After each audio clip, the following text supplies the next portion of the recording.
everyone, welcome back to Sad to Savage. Today we're having a little girl chat, but we are talking about how we grew into our sensuality and our sexuality.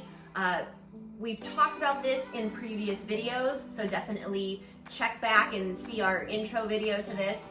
But right now I want to chat with these ladies about how they developed their sensuality and their sexuality. Did they come together? Was it like worlds apart? I think for many of us, we started with one and we grew into the other. For myself, it was kind of actually weird. I was a super late bloomer, but I started teaching pole dancing. I opened a pole dancing studio and I trained porn stars and all kinds of women. I trained all kinds of men, lots of drag queens and stuff. And I didn't realize that I had that in me. So I don't think I really fully understood how sensual I was until I was in my mid-20s. That was what I developed first, but I realized it about 25, 26. And the sexual part for me came like much later. Like I didn't really care for sex too much until later in life. But the sensuality part, that's where I developed first. And you know, it's kind of weird how that is. You know, you think they'd come together, but I don't think they did. Well, not only that, but like, sorry, not to interrupt, but like you had an opportunity where, I mean, 25 is pretty young. I wouldn't say a child, but pretty young to be in tune with your sensuality. Yeah. And you had the opportunity to teach others about their sensuality. I think a lot of people try new things like a pole class to try to tap into that sexuality and sensuality. So you're not just teaching a dance class, you know, you're literally teaching people how to be comfortable and confident in their skin, you know, how to move, and that sensuality of being in tune with those senses. So I think that you probably got to learn more about your sensuality because you were teaching, so you're learning through other people, because when you teach, you learn from the people you teach. It's funny because when I started doing that, I was thinking like, oh, I love dancing and I love moving and I love the acrobaticness of pole dancing, and I was doing it because I loved it, and I didn't really realize like, oh, I'm really in tune with this. Like I completely understand, you know, how this affects women, how it affects men, like what other people perceive me to be. If I told someone I owned a pole studio, they're like, oh wow, you're teaching housewives to become strippers. And I'm thinking, well, yes, I am, but I'm also teaching women who maybe don't have great sex lives how to bring that back.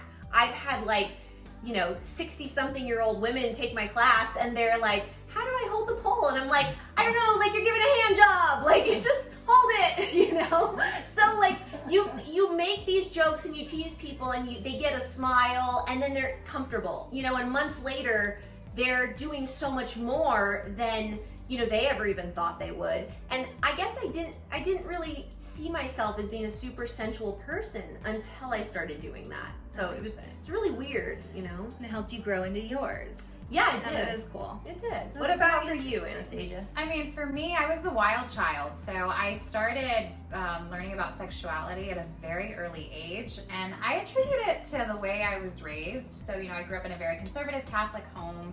My mother and I never really talked about these things. It was always taboo. So, you know, hearing from school peers, hey, have you had sex yet? Have you tried it? No, like I eventually did it and just kind of was like, what's this thing called sex? Let me try it. So I did, and it really took me, when I started carnival dancing in my mid-20s, that's when I really started coming into like my identity with my sensuality.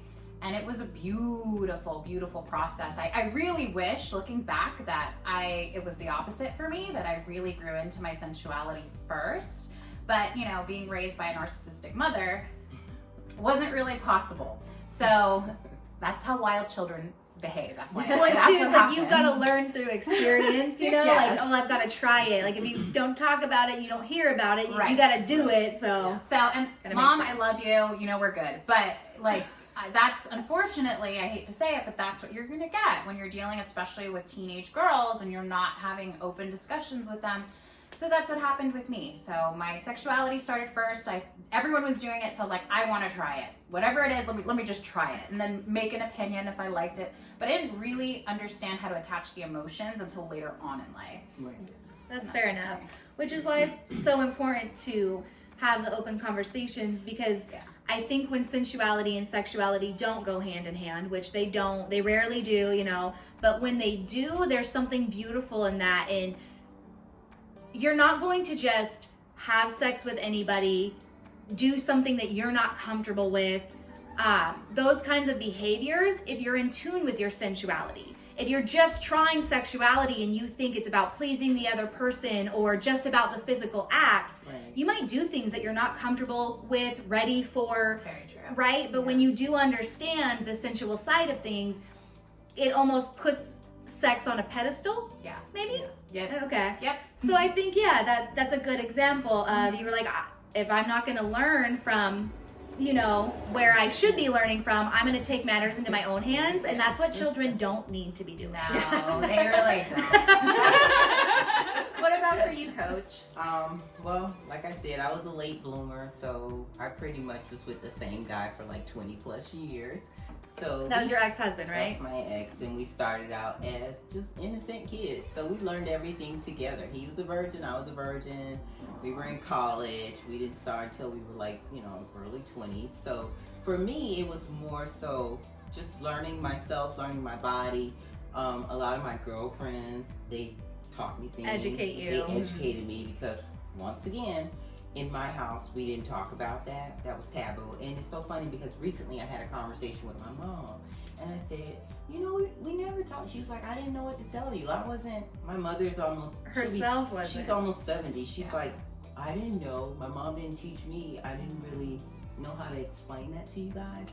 So it was just kind of like taboo. Yeah. But I never like thought it was a bad thing that she didn't explain to me because I was such a slow, you know, turtle mode. She didn't need to. She didn't need to, and it wasn't like I was curious. I was literally like a tomboy climbing trees, playing tag football in the street. Like my ex was my first boyfriend, first everything. Okay. So it was like we would just go to the movies. He kissed me on the cheek. Like he was just so sweet. And he was a kid. So I was like, what else are you supposed to be doing as a kid? You know, but I knew other girls who were like in it to win it. They were getting it on. We all knew those. And I was like, what the heck? I was so scared. I was just scared of sex. And my mom was like, if you have sex, you're going to get pregnant. And I didn't want to have any of that. So I just kind of waited and just was like, it'll happen when it happens. And it happened in a beautiful way when we were older. And, you know, I felt like we learned each other. We talked about it. He was like, what do you like? I was like, what do you like? And we like watched different movies together. We read books. It was just so crazy. It was like we were just like really nerdy about Trying it. to figure each other out before did. you Yeah. did it. Like, We it's got to did. be And spot on. he was like, what touch do you like? And he told me what he liked, and we tried. We tried everything together. That's Yeah. awesome. So for me, it was like it was a beautiful experience because Yeah. we both didn't know what the hell we were doing, and we were just figuring it out as we were going along. That's like the most innocent like way to go about doing it was really pure. And how long when you guys, because you guys started dating in middle school? Yeah, I was like in 8th grade. I was 14 and he was 16. And you guys were in college when you had sex? Yeah. So like, how we long? were It was grown like people. 10 years We were dating for like 10 years. before you had sex? Yeah. it So was that's like a crazy. decade of getting to learn the kid stuff, the movies, the holding hands, the kissing, all the way to the It was touching, and so that's really cool. innocent. And I look back and I laugh and I'm like, if I was a mom and I had a daughter, I wonder would my son or would my daughter have went down the same path, or would they have just been like, whatever, she's a dud, and I want to get to know whoever I'm getting to know earlier in life. You know what I mean? But you know. So do you feel like you developed that sensuality part first that led you into I did, the because sexuality part? It's so crazy because he was always like, what do you want? How do you want to feel? So that's what really like woke me up. And I was like, ooh, I like when he touches me like this. Yeah. Or I like when he kisses me like that. So we actually talked about That's a it. respectful question. And I was like, Yeah. God, this feels so amazing because I hear awful stories from my girlfriends. They're like, oh, he sucked, he did this, he touched me this way, and I was just laying there like frozen. And I'm like, frozen?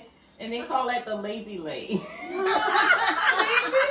lazy lay, when you just stay there, don't move. Don't participate. And I never wanted to be a lazy lay. In shock. I'm saying I wanted to be like in it to win it. So my experience was pretty good. I love that. How about for you, Candace? Was it how did you come into this? Was it sensual, sexual? What was your first? So I was a really, really smart kid, and I was exposed to a lot really young. So I knew a lot about sexuality from a young age. And so things like how to orgasm, and things of that nature, I knew how to do probably younger than I should have. Wow. And so I didn't really have a fear of sex because I knew what it led to. Okay. But I definitely already knew I had learned from the experiences I had, I knew that there was supposed to be some sort of connection on a sensual level. Right. So even though I wasn't scared to have sex, I was very particular about who I would share my energy with. Right. So through all of high school, when like you're expected, I was a cheerleader, you're supposed to date the football players and da-da-da, and I was like, no, I know what they want me for. I'm not dating nobody. I'm focusing on me. And so it was pretty balanced for me growing up. I met my ex-husband when I was like 17, and I was still a virgin at that point. So my ex-husband was my first, and we had a great sex life. You know, he was older and more mature and experienced, which probably benefited me because I was mature for my age, and had I been with someone my age, I don't think I would have been satisfied. So I'm happy with, you know, the way that I was able to develop in the relationship of sexuality and things of that nature. But even though I feel like there was I knew a lot, and there was somewhat of a balance because I had so much knowledge from a young age. Like me and my mom did have, you know, open talks, and like I, you know, had walked in, you know, on people having sex multiple times, and I knew, like, my mom informed me about like what molestation was and what, you know, so I knew all these things from a really young age. So I had the open conversations. And so if something didn't feel right, I was very vocal about it, you know, and I didn't want to put myself in situations where I was uncomfortable. So yes, through what I've learned, then at some point I was able to tap into my sensuality a bit better. I wouldn't say I wasn't in tune with it because, you know, growing up dancing and knowing movement and just things like that helped. But was I making the actual connection? No, not until maybe that point was made to me, like in high school. Then I started to see things like, oh, when certain people do dance or they do get attention or whatever. And the sensuality for me really, I don't know if I would say it fully clicked until I got divorced. Which sounds weird because we had a great sex life and we were open, we could talk, we tried new things. But I think that just the conditioning that women go through, I think that I was always looking at it as like a group effort or a collaborative thing. So I never found my own sexuality or my sensuality because I was with somebody since I was 17. So everything was about the collective. It was about the couple. It was about the two of us. You didn't have your own, your own to experience. And so, you know, more, you know, being single from, I think 28 was when I got divorced, and, you know, not wanting to jump back out and just be with anybody, you know, learning more about physical touch, you know, learning more about toys, you know, learning more about the innovation in the sex tech world. I've worked some conventions that have taught me, I mean, amazing items. Women that have endometriosis, women that can't have orgasms. There's something out there for you. You just got to want to educate yourself, by the way. But through my work, through picking up the clients I picked up, through being comfortable talking about a sex toy at a convention, you know, a big convention such as CES, you know, going to tech conventions and having these conversations with people who are not comfortable talking about sexuality, continuing to dance more, you know, getting back into the performance side of things, which I took a break from when I was raising kids because I wanted that office job and to be a good example. But it made me very masculine. It made me very go-getter, very hard. But when you're not in tune with your femininity as a woman, that's hard. Yeah, people start to call you a bitch or call you this or call you that. And so I think it was almost healthier for me that I did start to prioritize taking that dance class again or performing again and getting in tune with the sensuality and doing it for me. Femininity. Yeah. Exactly. Do you think that's a big misconception that people have, that you have to get this office job and you have to do this and be a good, because it's almost contradictory. Like, how can you educate people on their sensuality if you're afraid to do it? Or, you know, oh, mom had to stop dancing because she wanted to get a respectable job. It makes children in their head think, oh, well, being sensual isn't respectable. And you know why I did it? Was because my ex-husband, his ex-wife, would constantly, I mean, literally when my daughters were like 4 and 6, we're like, what's a stripper? And I was like, where did you learn that word? Like, where? And they're like, well, our mom says you're a stripper. Oh my God. And So because this is your version of dancing and stripping. yeah. Oh my God. And so anything, you know, go-go wise that I ever did, or you know what I mean, I'm sure like burlesque. You know, fair enough, because my husband's ex told her daughters that I'm a porn star because I was in a horror movie called Middle of the Night, and apparently that's a porn. Can we just, at some point, we need to talk about female toxicity. That is female toxicity. Like, so stop. bad. It's shaming. If it It's doesn't work shaming. for you, Yeah. that's okay. Yeah. But Don't right, troll. and let's not Don't like troll over people. exaggerate. But also, But in anyways. fairness, if you're telling women how horrible it is to do these things, like, Right. don't take dance, don't do this, don't do that, but then you can't understand why they're not developing emotionally and they're not prepared and for sexually in a this. healthy manner, Correct. right? Correct. Now They're you're not worried. tapped in at all. They're not They're tapped so in. totally out Yeah, of the loop. it's Exactly. the weirdest You know? thing. And so that for me was like the driving, like I made the switch because of an outside factor, Right. you know, and I wanted to be that good example. And I worked for the same company. I just worked in the marketing department. So instead of go-going at Tao and Lavo, and I worked in Marquee, I worked in the marketing department. Okay. So now if I had a work meeting on a day with like that I had them, I could just bring them into the office and they could sit in a cubicle while I did our meetings, and they could Right. see like, oh, she's not a stripper, and but I couldn't take them into the go-go world, right? Because it's dressing fair rooms enough. and that's Yeah. not. And so I was like, okay, I've done this part of my life. I've danced since I was like freaking 2, and I kind of saw it as like I already did that. Now it's time for the next chapter. And you get divorced and you're like, bam! I was like, I need to none feel of all those of choices that. were for me. Yeah. Exactly. Those choices just weren't for me. And I love my family. You know, I loved my step family. I wouldn't change things, but not being in tune with the femininity Yeah. probably had a negative impact on my marriage, because I became the very masculine, dominant one. You know, when I graduated college, he was going to stay at home with the kids, and I was going to go to work.